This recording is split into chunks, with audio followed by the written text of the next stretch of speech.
মানুষটার জীবন বেশ সুখেই কেটে যাচ্ছিল। এখনো সন্তান ঘরে আসেনি। নতুন জীবনের রেশ লেগে আছে প্রতিটি পরতে পরতে। বউকে নিয়ে ঘুরতে গেল একটি পাহাড়ি বাগান বাড়িতে। রান্না বান্নার আয়োজন আগেই করা ছিল। ঠিকে ঝি সব কিছু গুছিয়ে রেখে গেছে। নিজেদের কুটিটিও নাড়তে হবে না। খাওয়া দাওয়া বিশ্রাম সেরে বেলা পড়ে এলো। দুটিতে মিলে ঘুরতে বের হলো। হাঁটতে হাঁটতে বাংলো ছেড়ে অনেক দূর চলে গেল। সন্ধ্যা তখন প্রায় পুরোই ঘনিয়ে এসেছে, কিন্তু তারা বিভোর হয়ে বেড়ানোর কারণে টের পেল না। সংবিক ফিরে পেতে ফিরতি পথ ধরল।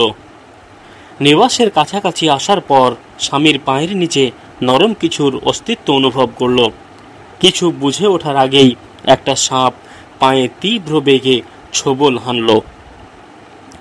দংশিত পা নিয়েই শঙ্কিত মনে ডেরায় ফিরল। ততক্ষণে পা ফুলে গেছে, ব্যথাও সমান তালে বাড়ছে। রাতটা কাটল অসহায়ভাবে। ঠিকে ঝিঁয়ের পরামর্শে স্ত্রী স্বামীর পায়ে রশি বেঁধে দিল, কিন্তু কিছু হলো না।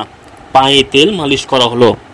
অসহ্য ব্যথায় মানুষটা সারা রাত গুমরে গুমরে কাঁদল। সকালের দিকে গোঙাতে গোঙাতে বেহুঁশ হয়ে গেল। দিনের আলো ফুটতেই গাড়ির ব্যবস্থা করে শহরে নিয়ে আসা হলো। ডাক্তার বললেন এখন আর কিছুই করার নেই। পাটা অচল হয়ে গেছে। সাপের বিষ শরীরে ছড়িয়ে গেছে।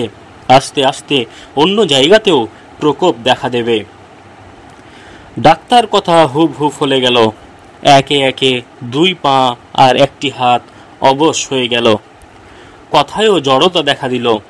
হাঁটা চলা তো বহু আগেই লোপ পেয়েছে। স্ত্রী অসামান্য উদারতা দেখিয়ে স্বামীর সেবা করে যেতে লাগলো।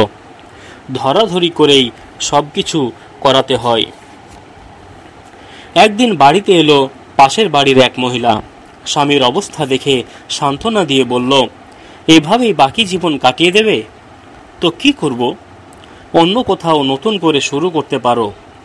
আপনার পরামর্শটা ভালো, তবে একজন মানুষকে এভাবে ফেলে চলে যাওয়াটা মানবিক ব্যাপার নয়।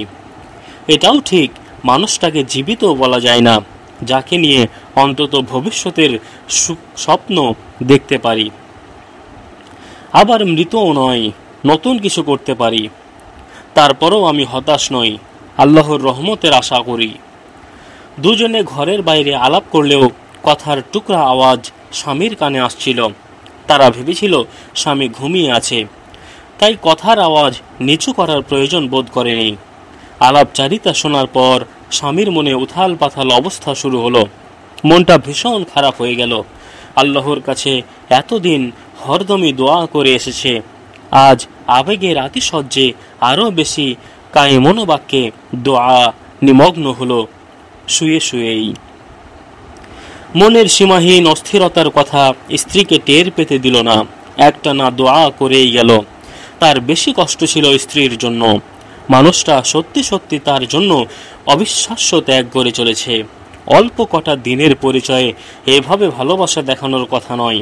একটা মানুষ কত বড় হৃদয়ের অধিকারী হলে এভাবে নিজের সুন্দর ভবিষ্যৎকে আরেকজনের জন্য বিলিয়ে দিতে পারে, কোনো বিনিময় ছাড়াই, বিন্দুমাত্র প্রাপ্তি ছাড়াই। রাতের খাবার শেষে স্ত্রী সারাদিনের কর্মক্লান্তিতে ঘুমিয়ে পড়ল। স্বামী তখনও দোয়া নিমগ্ন। রাত তখন গভীর। স্বামীর চোখ বেয়ে অঝরে পানি ঝরছে।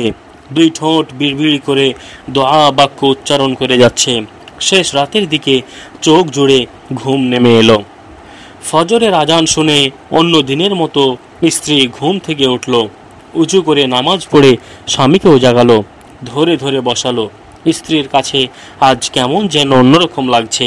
স্বামীকে অন্য দিনের তুলনায় অনেক বেশি পাতলা মনে হলো তার কাছে। থাকতে না পেরে বিষয়টা খুলেই বলল, স্বামীও কিছু একটা ভাবছিল, তাই তো আমার কাছেও নিজেকে কেমন হালকা হালকা লাগছে। মনে হচ্ছে আমি আগের মতো হয়ে গেছি। সত্যি মনে হচ্ছে? তাহলে আল্লাহ আমাদের দোয়া শুনেছেন। বিসমিল্লাহ বলে দাঁড়াও তো, আমি তোমাকে ছেড়ে দিচ্ছি। স্বামী কিছুটা আশা কিছুটা নিরাশা নিয়ে পা বাড়ালো। স্ত্রী হাত বাগিয়ে থাকলো, পড়ে গেলে যেন ধরে ফেলতে পারে। না, তাকে আর ধরতে হলো না। আল্লাহ দুজনের কষ্টের দিন পার করে সুখের দিন এনে দিয়েছেন। রব্বে করিম বান্দাকে নানাভাবে পরীক্ষা করেন, যাচাই করেন, কারণ তার প্রতি বিশ্বাস টিকিয়ে রাখতে পারে।